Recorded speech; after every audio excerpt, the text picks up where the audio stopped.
நேற்று உயிரிழந்த பயங்கரவாத தலைவர்களும் நேற்று வரை உண்டது அரசு அனுப்பிய உணவுப் பொருட்களை. கௌரவ சபாநாயகர் அவர்களே, நாம் ஒரு சிறந்த முன்மாதிரியை கொண்ட நாடு. துட்டகைமுனு மன்னர் போன்றவர்கள் முன்பிருந்தே பின்பற்றிய வழக்கத்துக்கேற்ப சரணடைந்த மற்றும் இறந்த எதிரிக்கு கூட நாம் கௌரவம் செலுத்த வேண்டும். அது அரசின் மட்டுமல்ல, இந்த நாட்டு மக்களிடமும் உள்ள ஒரு உயர்ந்த பண்பு. சுனாமியின் போது ஆயிரக்கணக்கானவர்கள் வீடு வாசல்களை இழந்த போதிலும் ஒருவேளை கூட பட்டினி போடாது அந்த மக்களை பாதுகாக்க முடிந்த மக்கள் வாழும் நாடுதான் இது. மைத்ரி கருணைக்கு பழக்கப்பட்ட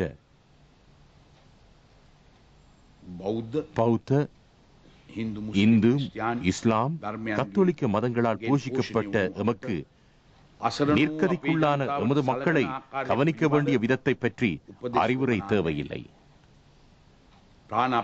பணைய கைதிகளாக இருந்து விடுதலை பெற்ற அனைத்து மக்களையும் நாம் மீண்டும் குடியேற்றுவது ஒரு சிறந்த சூழலில். மின்சாரத்தை, நவீன வீதிகளை காணாத அந்த மக்களை மீண்டும் குடியமர்த்துவது அவை அனைத்தும் பூர்த்தி செய்த ஒரு சூழலில் 3 வருடத்துக்கு முன்பு கிழக்கு மாகாண மக்களின் வாழ்க்கையையும் இன்றைய வாழ்க்கையையும் ஒப்பிட்டு பார்க்குமாறு நான் உங்களை வேண்டுகிறேன். பயங்கரவாதத்தை தோல்வியடை செய்ய நாம் பாரிய போரில் ஈடுபட்ட போதிலும் அதனால் நாட்டின் அபிவிருத்தியை மற்றும் நலம்புரி நடவடிக்கைகளை பின்னடைய இடமளிக்கவில்லை. 30 வருடங்களாக நாடு பூராகவும் கைவிடப்பட்டிருந்த அபிவிருத்தி திட்டங்களை நாம் ஆரம்பித்தோம். தொழில் வாய்ப்புகளை ஏற்படுத்தினோம். அவற்றை தெற்குக்கு மட்டுப்படுத்தவில்லை. வடக்கில், வன்னியில், கிழக்கில் பாரிய மனிதாபமான நடவடிக்கை நடைபெறும் போதும் அந்த பிரதேசங்களை அபிவிருத்தி செய்ய முன்வந்தோம். கிழக்கிலும் மன்னாரிலும் தற்போது நடைபெற்று வரும் அபிவிருத்தி வேலைகள் சுதந்திரத்துக்கு பின் ஒருபோதும் நடைபெறவில்லை. வன்னியிலும் கிழக்கிலும் அபிவிருத்தியை துரிதப்படுத்த ஏற்கனவே ஜனாதிபதி செயலணி ஒன்று நியமிக்கப்பட்டுள்ளது. பயங்கரவாதத்தின் பிடியில் இருந்த பிரதேசங்கள் அனைத்தையும் எதிர்வரும் 3 ஆண்டுகளுக்குள் துரிதமாக அபிவிருத்தி செய்ய நாம் அர்ப்பணிப்புடன் செயல்படுவோம். மக்களின் வாழ்க்கையை ஜனநாயக அரசியல் நீரோட்டத்துக்கு கொண்டு வருவதோடு கல்வி, சுகாதாரம் மட்டுமன்றி விவசாய, கடற்றொழில் மற்றும் உல்லாச பிரயாண துறையை முன்னேற்ற தேவையான உட்கட்டமைப்பு வசதிகளான நீர்ப்பாசனம், வீதி,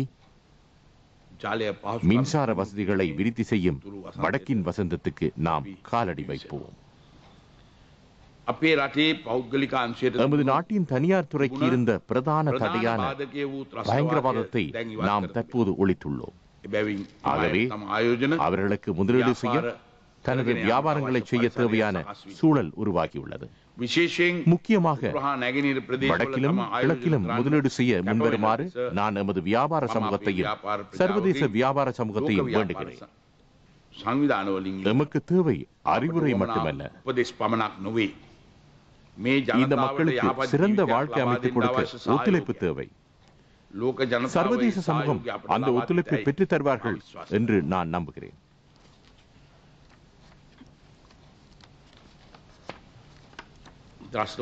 பயங்கரவாத செயல் காரணமாக எமது தாய் நாட்டை விட்டுச் சென்ற அனைத்து மக்களையும், முக்கியமாக தமிழ் மக்களை மீண்டும் நமது நாட்டுக்கு வருமாறு நான் வேண்டிக் கொள்கிறேன்.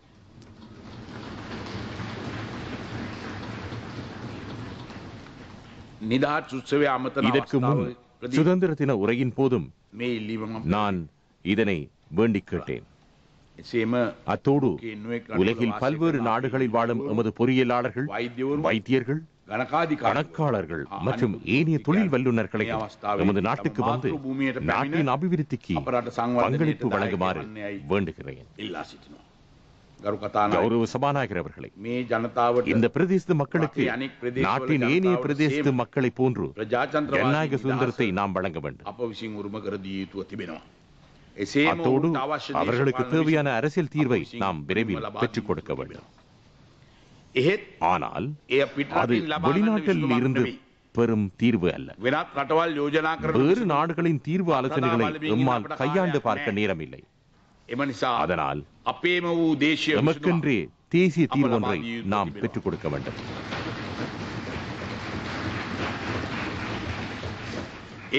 அது அனைத்து மக்களும் ஏற்றுக்கொள்ளக்கூடிய நியாயமான தீர்வாக அமைய வேண்டும். அதற்கு சர்வதேச ஒத்துழைப்பு அவசியம். ஆனால் எந்தவித தடைகளையும் எதிர்பார்க்கவில்லை. எவராலும் முடியாத சவாலை ஏற்று அதில் வெற்றி பெற்ற நமக்கு இந்த தீர்வை பெறுவதில் நமக்குள் உள்ள திறனை பற்றி சர்வதேச சமூகம் சந்தேகம் கொள்ள வேண்டுமா? இல்லை, அது எம்மால் முடியும்.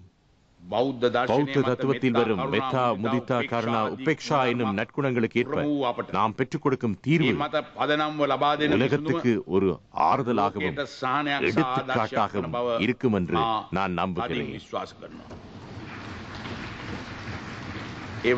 அந்த தீர்வுக்காக அனைத்து அரசியல் கட்சிகளின் ஒத்துழைப்பையும் நான் நாடுகின்றேன். கௌரவ சபாநாயகர் அவர்களே, சிறுபான்மை மக்கள் என்ற வார்த்தையை நாம் இதற்கு 3 ஆண்டுகளுக்கு முன் எமது அகராதியில் இருந்து நீக்கிவிட்டோம். இதன் பின் இந்த நாட்டில் தமிழ், முஸ்லிம், பர்கர், மலே மக்கள் எவரும் சிறுபான்மை மக்கள் அல்ல.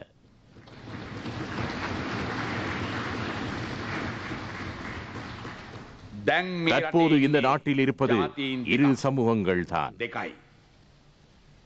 ஒன்று இந்த நாட்டை நேசிக்கும் இனம், மற்றது தாய் நாட்டை நேசிக்காத சிறிய பிரிவு.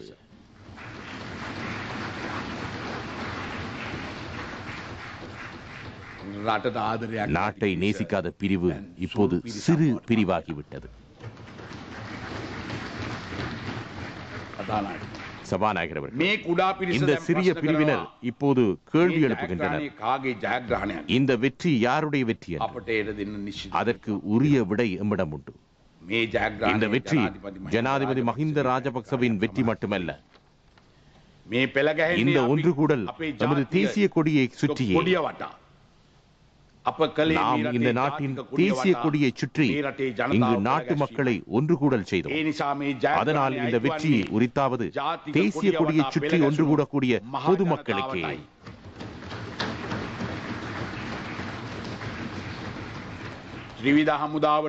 முப்படைக்கு தமது பிள்ளைகளை கொடுத்த தாய் தந்தைமாருக்கும் மனைவிமாருக்கும்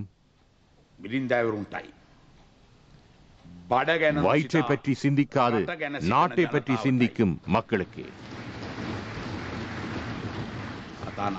சபாநாயகர் அவர்களை, நாம் ஞாபகத்தில் வைத்துக் கொள்ள வேண்டிய ஒரு விடயம் உள்ளது.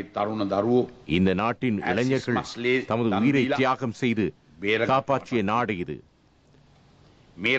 இந்த நாட்டின் ஆயிரக்கணக்கான இளைஞர்கள் ஷெல் வெடிகளுக்கும் நிலக்கண்ணி வெடிகளுக்கும் துப்பாக்கி ரவைக்கும் தமது உயிரை தியாகம் செய்து மீட்டெடுத்த நாடு இது. இந்த நாட்டை திருடர்களுக்கு, வஞ்சகர்களுக்கு, மோசடிக்காரர்களுக்கு பறிக்க இடமளிக்க முடியாது.